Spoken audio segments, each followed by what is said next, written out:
With the 140th Battle of the Blues just around the corner, it's the talk of the town these days as to which team will take the Sena Nayaga Shield back to their school. It all depends on standard.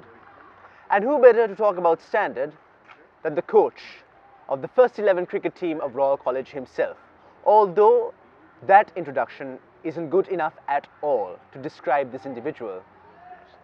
A proud product of Royal College, a crownsman in cricket, colorsman in water polo, as well as a keen academic. A celebrated Sri Lankan cricketer. Mr. Jehan Mubarak, thank you very much for joining me, sir. Happy to be here. Thank you. So, tell me, sir, what do you see in this cricket team that is unique? The unity of the team. There's experience in the team, but also a lot of young guys. But somehow they have gelled well together. Throughout the season, they've grown together, and they are willing to learn, to take on new challenges, to learn from each other, and to teach each other. That's been the strength of the team this season. Nice to hear. If you could describe the team's practice schedule to me a bit and how really the team is involved in all the daily practice sessions. Well, we generally practice thrice a week, Okay. Monday, Tuesday, Wednesday, and we have the matches on Friday and Saturday. So Thursday is our off day. The overall season was structured where we had more fitness towards the early part of the season, which was in August of 2018. That's when we started our fitness. That was in the mornings, around 5:30 in the mornings. Before school starts, the boys would come for practice, do their fitness running, and then go to school, and then come back for practices in the afternoon around 2 o'clock after they have lunch. And during that fitness period, we also had a beach session once a week at the Mount Lavinia beach. That was where we built up our fitness levels pre-season. And then we worked more on the technical and tactical aspects of it towards the latter part of the third term, that is around October, November, and did a lot of technical work in December, so that by the time we come to January and the run up to the big match, that we can focus 100% on cricket. And by then our fitness levels have come up to acceptable levels for schools cricket, and I must say that a lot of guys are hitting the standards that we have set. You spoke about technical and tactical aspects as well as fitness. Tell me, sir, in which ways is our team currently industry leading and in which ways can it improve? Well, there was one important part I didn't mention there, which was the psychological aspect, because your technical and tactical all depends on which decisions you make. So you can have the best technique, but unless you're mentally strong and tactically smart, you will not know what to use when, as a bowler or a batsman. So technically, I think, and tactically, we have all the options. All the guys, we have guys who can face the new ball, guys who can face the spinners, guys who can hit boundaries, and each one knows their role in the team. But to know which to use when, that's the psychological aspect of it, and the tactical part of it, how to handle pressure. That's the area I think that we need to focus on most, especially at the Royal Thomond where there's so much pressure on it. It's the handling pressure, knowing which option to take when. But tactically and technically, I think we are pretty much up there amongst all the schoolboy cricketers that I have seen so far. Nice to hear, sir. There is a story that was told by teachers long ago who were privileged to have you as their student, that during lunch breaks of various cricket matches that you would go to class and copy notes. Is this story true? No, that's not true. Firstly, I was privileged to have those teachers teaching me at Royal College. Yes, I was an academic, I was interested in studies, but it was because the teachers at Royal College made academia interesting, and I enjoyed it. But I did have my books around with me when we went on outstation matches to Trinity or wherever. I just have my notes with me, which I would go through, but not during lunch break. Maybe after the game, I would have my notes just to go through. Very interesting indeed. And now, this is a question that many people ask. How do you balance sports and extracurricular activities with your academics? And definitely Mr. Mubarak has set an example as to how one can excel and really leave a mark on the sporting arena, whilst not forgetting his academic studies.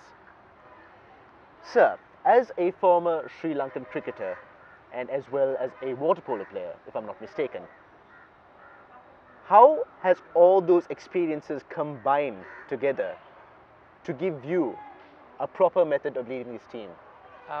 For me, whether it's sports or academia, learning is learning, and it's, as our motto says, learnt of books and learnt of men, and learn to play the game. Whether you're in a classroom or out on the cricket field or in the pool, you're always learning, and that learning is not limited to books or something that somebody teaches you. So once you realize that you can learn from what you learn in the classroom, you can apply on the field. What you learn on the field, you can apply in the classroom. There are things that are taught you in a classroom which you won't learn on the field, and vice versa. Handling pressure, decision making, working as a team, those are not things that you learn in the classroom. And at the same time, to be able to understand a situation, even when you're batting, you need to do the math sometimes to see how many balls you've got to get and how many runs you've got to get. So that calculation is important. So that overall learning is, but for me, there was no difference between learning in a classroom and learning on the field. And that's why I think I enjoyed wherever I learned. Definitely something to think about. And finally, Mr. Mubarak, before you get back to your ever so important job of coaching the team, this is a question that many people have. As the coach of the cricket team of Royal College and as a past Sri Lankan cricketer, what do you think about the current state of Sri Lanka cricket? Okay. Have been involved with Royal College cricket and school cricket for a while. There is a lot of talent at junior level. I just feel that somewhere between the time they leave school and they get picked up into the national setup, that's from about time they're 19 or 20 till about 24, 25, they get a bit lost in the system. This is our club system. Under 19 structure is good, but in that period I think we lose a lot of talented players. They continue to play cricket, but they don't necessarily develop their skills. They're playing for the wrong teams, for the wrong clubs. And once we put that structure in place, I think we'll be really, really good at international level. And right now we can see, despite all that, we are still producing extremely talented players. Guys who are capable of beating the best in the world in any situation, in any condition. So it's just we need to harness that talent properly. Once we get that structure in place, I think we'll be okay, but we need to evolve all the time. The game is evolving internationally, countries are evolving, their structures are evolving. Sri Lanka cricket has not evolved. And until we are willing to make those changes and willing to evolve, we're still going to be just producing flashes in the pan of brilliance, but not consistent performances. Understood, sir. And is there anyone that you would like to mention especially regarding whether it be coaching the team or of all the experiences that you have garnered so far? I have learned a lot from so many people, like I said. I mean, throughout, I played 15 years of cricket. I have learned from my school coaches, Nihal Kodituaku, but along the way, every coach, I have learned from them. Captains who have captained me, from Kumar to Mahela to Sanat, Tom Moody as a coach, then my class teachers, grade heads, principals. It's difficult to single out one particular person, but everyone I have learned from, and also from the guys I played with in my club. It's difficult to single out a single person. Well understood, sir. Is there any specific message that you would like to give the cricket team, as well as more than 10,000 hearts that are cheering the team on as they take the field at SSC on the 7th, 8th and 9th of March 2019? Well, just to say that trust yourself, trust your ability, and that's what I tell the boys all the time. Trust your ability, trust the ability of your teammates, and the result will follow. Don't worry too much about the result, believe in yourself. We've had a superb season so far. Just go out there and you've got the hearts of 10,000 students, irrespective of the result. Thank you very much for taking time off your schedule to join me, sir. No problem. Thank you very much. Thank you for having me